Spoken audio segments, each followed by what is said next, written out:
po ay kinuha natin sa John 15, verse 1. Babasahin ko po hanggang 5.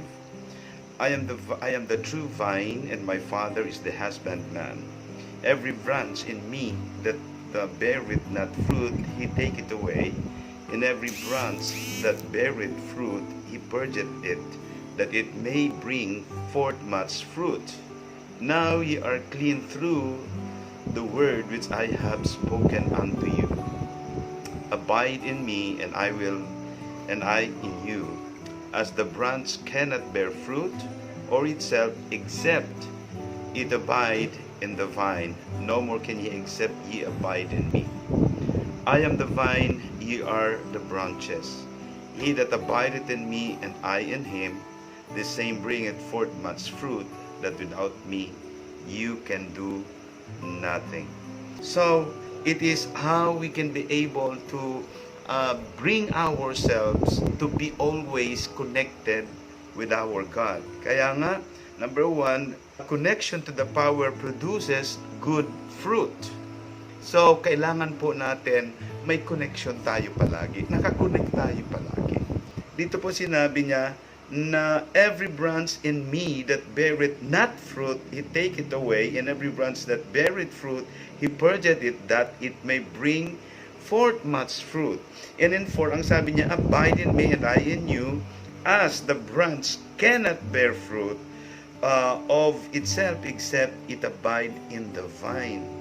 No more can ye except ye abide in me.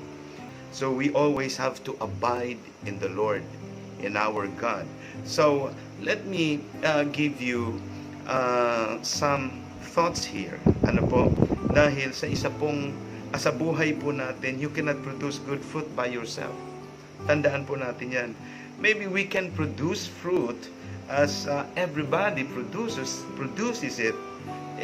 Pero hindi po talaga yung sinasabi ng Panginoon that we can glorify Him if we produce much fruit. So there is may pagkakaiba po na yung parang you just simply producing a fruit than producing much fruit. So number one, ang sabi po natin, the power to produce good fruit if we are connected. But if we are disconnected, the problem for us, we will be a non-producing fruit. And number 3, ang sabi po dito, pinopurge po tayo. Ano po, or nililinis tayo, pinupruning tayo, because pruning required to produce much fruit. Alam niyo po, ito ang isa sa mga ginagamit na magsasaka, na kapag gusto niya na lalong lumago at maraming bunga ang kanya pong pananim, ito po ay nililinis niya, or tinatabasan, ika nga, pruning ang tawag doon. At alam po yan ng mga magsasaka, and they are expecting a good fruit. By the way, sa mga magsasaka po, wala pong purpose ang magsasaka na ang kanyang pananim ay hindi magbunga. Dapat sa kanyang isip at sa kanyang puso, kaya siya nagtatanim upang siya ay magbunga. Ganon din po ang Panginoon sa atin. Hindi pwedeng tayo ay walang maging magandang bunga. Dahil ang Diyos mismo, siya ang nagtanim sa atin. Kaya nga, nagsama po. Sabi, conduit, the Father and the Son, so that His children will be fruitful.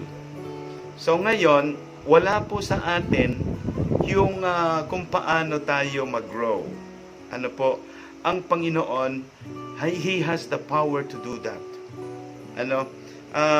Pwede nating diligan yan, pwede nating linisin yan, pwede nating gawa ng parang mag-fertilizer tayo.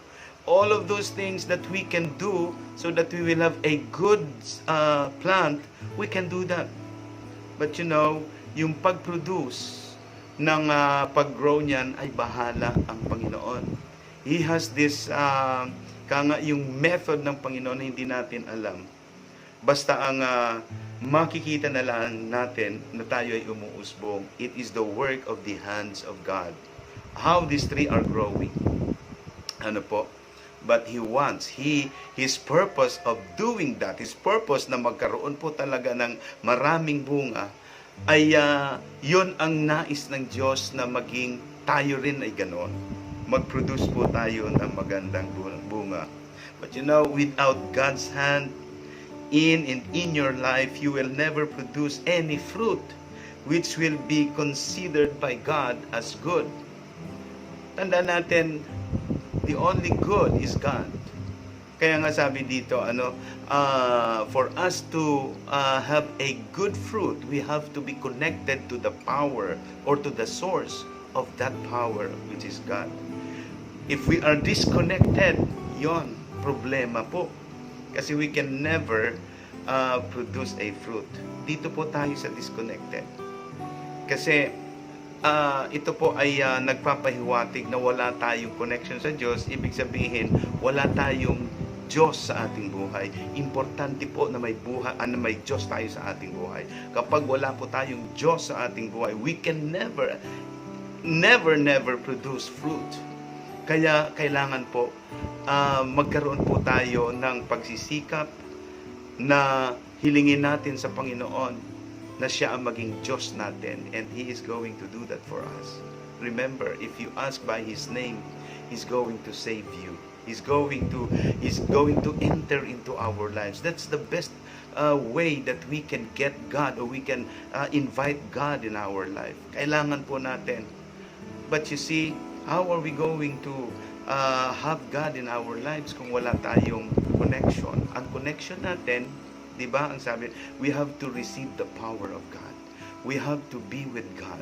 We have to accept Him as our God, as our Lord, as our Savior. So we can produce that fruit that He is expecting for you, or from you, and from me. That is how we can be identified, or that is a picture of a true Christian bearing fruit with God in his life. Tayo po ay manalangin. Panginoon, maraming salamat po sa umaga pong ito. Salamat, Ama, sa iyo pong patuloy na pagbigay sa amin ng iyong pagpapala. Lalo na ang iyong biyaya, Ama, na kami ay magkaroon ng isang Diyos na tunay na umiibig sa amin. Salamat po, Ama, at binigyan niyo po kami ng kapangyarihan nang ikaw ay aming tanggapin para kami po ay magbunga ayon po sa iyong ini-expect sa amin. So God, help us to bear fruit much more that we can for your glory, not because of what we want for ourselves, but for your glory alone. So help us, God, to bear much fruit, so we can be pictured that you are with us. Thank you. This I pray in the name of our Lord Jesus Christ. Amen.